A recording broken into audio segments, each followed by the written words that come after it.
লোকগুলা মরে, আর এরা খবর নেয় না বলেই বেনজিররা এত ধনী হয়, এরা খবর নেয় না বলেই মতিউররা এত টাকার মালিক হয়। কারণ এরা তো থাকে কারে কোন জায়গায় বদলি করবে, কারে কোন জায়গায় জায়গা মতো নিজের লোক সেট করলে অনেক টাকার বাণিজ্য হবে, এইসব অভিযোগ এদের বিরুদ্ধে। যার কারণে আমার কষ্টটা এখানে, আমার এই মরতে কষ্ট নাই, আমার দুইটা কষ্ট, একটা হচ্ছে মরে গেলে আমার এলাকার মানুষের কি হবে বলে শুনেছি আমরা, পুরো বিষয়টা আমাদের একটু জানান। গতকালকে আমি আমার জীবনের নিরাপত্তা চেয়ে শেরেবাংলানগর থানায় একটি জিডি করি। জিডির বিষয়টি হচ্ছে গিয়ে যে গত বৃহস্পতিবার সংসদে থাকাকালীন সময় আমার এলাকার যিনি অফিসার ইনচার্জ উনি আমার ফোন দিয়ে জানালেন যে স্যার আপনি একটু বাড়ি আসলে আপনার সাথে আমার একটু বসতে হবে, গুরুত্বপূর্ণ কথা আছে। তো শুক্রবারে আমি বাড়ি যাওয়ার পর উনি দুপুরবেলা আমাকে বসে আমাকে বললেন, আমাকে একটা মেসেজ দেখালেন যে উনাকে একটা লোক 2-3 দিন ফোন করার পর উনি যখন আমলে নিচ্ছিলেন না তখন উনারে একটা মেসেজ দেয় যে ওই লোকটা, অজ্ঞাতনামা লোকটা আমার সাথে দেখা করতে চায়, কথা বলতে চায়, দেখা করতে চায় না, কথা বলতে চায়।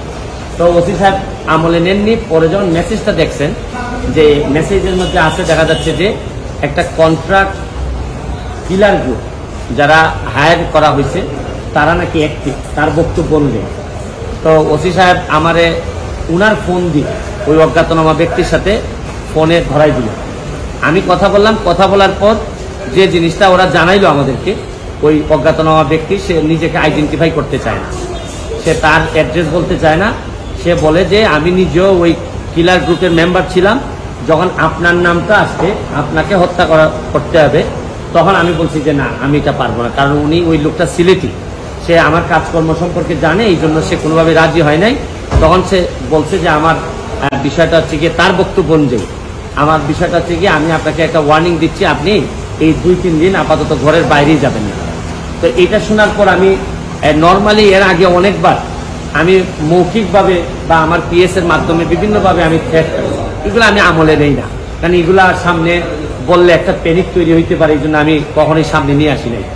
এইবার যখন আমার এলাকার ওসি সাহেবের মাধ্যমে আসছে তখন আমার কাছে মনে হয়েছে যে মানুষ যখন কখনো কোনো ওসিরে নর্মালি তো কেউ ফোনই দেয় না, তার উপর যখন সে এইরকম একটা মেসেজ দিচ্ছে তখন আমার মনে হয়েছে, আমার এখন মনে হয়েছে যে সিরিয়াসলি একটা পটেনশিয়াল থ্রেট, আমার এটা অবশ্যই আমলে নিতে হবে।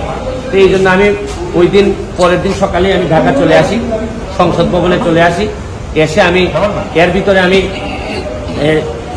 পুলিশের ঊর্ধ্বতন কর্মকর্তা যারা আছেন তাদের সাথে আমি কথা বলি। তো এরপরে আমি জিডিটা আমি গতকালকে করছি। কিন্তু আমার যে জায়গাটাতে প্রশ্ন হচ্ছে, দেখেন আমি একজন মেম্বার অফ পার্লামেন্ট, পুলিশ যখন আমার এলাকার ওসি সাহেব যখন জানলেন কোন একটা মারফতে যে আমার একটা লাইফ রিস্ক আছে, তখনই কিন্তু উচিত ছিল যে উনি এসপি সাহেবের সাথে আলাপ করবেন, ডিআইজি সাহেবের সাথে আলাপ করবেন, এটা কি আসলেই থ্রেট নাকি না কেউ বোগাস নাকি না কিছু, এটা তো আমার কাছে আসার আগেই এদের তদন্ত করে ফেলা উচিত ছিল। মানে আমাকে জিডি করতে হলো কেন?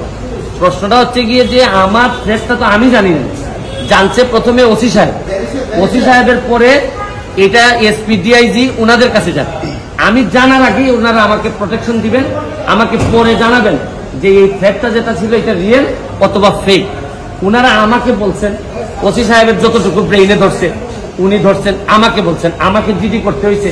আর আমার নিরাপত্তা তখন আমার নিজেরই দিতে হইতেছে। এবং রাষ্ট্রযন্ত্র, আমি এইটা বুঝলাম না যে এই রাষ্ট্রযন্ত্র আসলে কি আদৌ আমার বাঁচায় রাখতে চায় কিনা। কারণ হচ্ছে কি, আমি যাকে জিডি করতেছি পুলিশ ডিপার্টমেন্ট, সেই তো আগে জানছে আমার আগে, সেই তো আমার বলার দরকার। সেই ব্যক্তি কই আছে? সে ব্যক্তি আইডেন্টিফাই করা নাই। পুলিশ মারফত কখনো শুনলাম যে ওনারা নাকি ট্রেকিং করে, কখনো বলছেন যে এই পাহাড়তলি চট্টগ্রামের, তারপরে কখনো বলতেছেন তার বাড়ি এই বড় লেখা বা সিলেটের কোন জায়গায় যেন। তা আমার বিষয়টা হচ্ছে গিয়ে যে দেখেন, এই দেশে বঙ্গবন্ধু মারা গেছেন, তার পরিবার সবাই মারা গেছে, আমার হবিগঞ্জের শাহ কিবরিয়া সাহেব মারা গেছে, আমরা তো কোনো প্রোটেকশনে দিতে পারি নাই।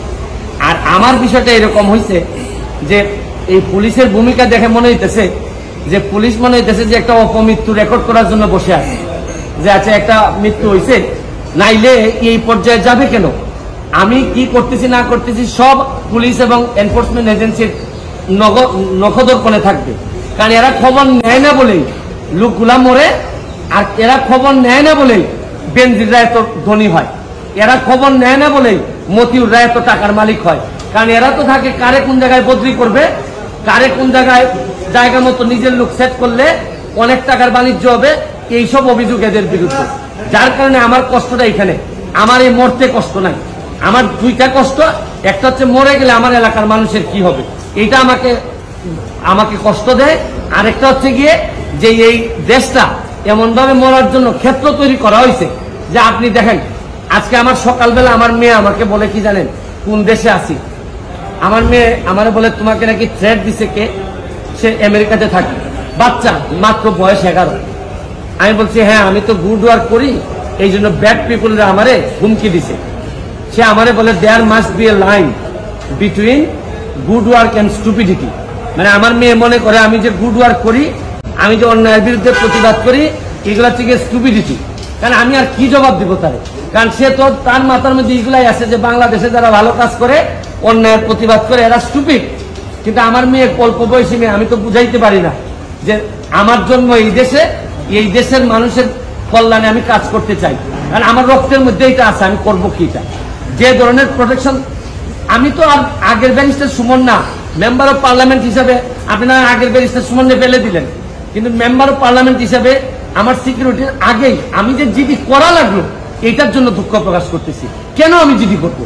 আর যদি এটা আমার কাছ থেকে ইনফরমেশনটা আসতো যে আমার পিএস বলছে যে আমার থ্রেট দিছে, বা আমার এক বন্ধু বলছে, বা আমার এক আত্মীয় স্বজন বলছে, তা নয় আমি জিডি করলাম। পুলিশের মাধ্যমে যখন আসে তখন তো সাথে সাথে এই কাজটা করার দরকার ছিল। এখন বুঝেন অবস্থাটা কোন জায়গায় আছে। তারপরে আমি বিশ্বাস করি যে যতদিন আসি মানুষের কল্যাণে কাজ করতে চাই, আপনাদের দোয়ায় কাজ করতে চাই, আর নিজের মানুষের আমার প্রতি যে বিশ্বাস, আমি মনে করি এটাই আমার নিরাপত্তা। আর এখন বাকিটা এনফোর্সমেন্ট এজেন্সি আছে, তারা যদি, আমি কথা বলছি আইজিপি মহোদয়ের সাথে, উনি অত্যন্ত ভালোভাবে আমাকে আনসার দিচ্ছেন, বলছেন যে এটা তো আগেই ওদের এই কি করার কথা। উনি আমার বিশ্বাস যে উনি ওই যারা আছে তাদেরকে প্রশ্ন করছেন যে এটা তো তোমরা জিডি করার আগেই ইনফরমেশন পাওয়ার সাথে সাথে কাজ করার কথা। একমাত্র আইজিপি সাহেব, বর্তমান আইজিপি সাহেব, উনি আমার অ্যাঙ্গেলে উনি কথা বলছেন। আর বাকি যারা আছে সবাই মনে হইতেছে যে সাক্ষী দেওয়ার জন্য বসে আছে, আমি কখন মরবো, মরলে পরে সাক্ষী দিবে। আমার এলাকাটা কিভাবে চলছে বুঝেন না আপনারা, যে কারে কোন জায়গায় সেট আপ করবে, এইভাবেই চলছে। থ্যাংক ইউ, দোয়া চাই সবার কাছে।